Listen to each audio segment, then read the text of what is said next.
இயேசுவின் அன்பு. கிறிஸ்து இயேசுவின் நாமத்தினாலே உங்களுக்கு அன்பின் வாழ்த்துக்கள். நீதிமொழிகள் 1:8. என் மகனே, உன் தகப்பன் புத்தியை கேள், உன் தாயின் போதகத்தை தள்ளாதே.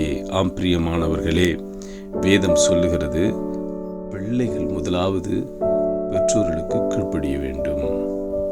இப்போ வேதம் சொல்லுது, நீ பிள்ளைகளே உங்கள் பெற்றோர்களுக்கு கர்த்தருக்குள் கீழ்ப்படியுங்கள், இது நியாயம். அப்போ பெற்றோர்களுக்கு கீழ்ப்படுகிறதை கர்த்தராகிய ஆண்டவர் விரும்புகிறார்.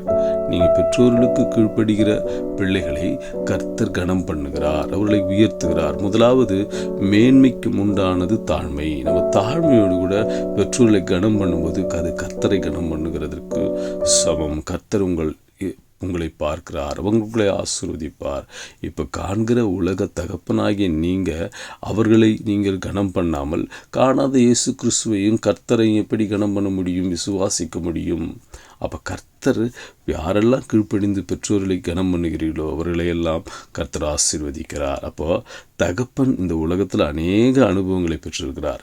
அவர் சொல்லுவதை கேட்கும்போது நாம் வரும் ஆபத்திலிருந்து விலகி கொள்ளுகிறோம். தாய் அநேக பாடுகளை பட்டு உண்மையாய் உங்களை நேசிக்கிறபடியிலால் அவள் போதித்து இந்த வழியில் போங்க, தெய்வ வழியில் போங்க அப்படின்னு சொல்லும்போதை கேட்டு நடக்கிற பிள்ளைகள் பாக்கியவான்கள். கர்த்தர் அவளோடு கூட இருக்கிறார், அவளை உயர்த்துவார். நீங்கள் முதலாவது பெற்றோருக்கு கீழ்ப்படியுங்கள், அப்போ தேவனுக்கும் கீழ்ப்படிவீர்கள். கர்த்தர் உங்களை உயர்த்த வல்லவராயிருக்கிறார். ஆமேன்.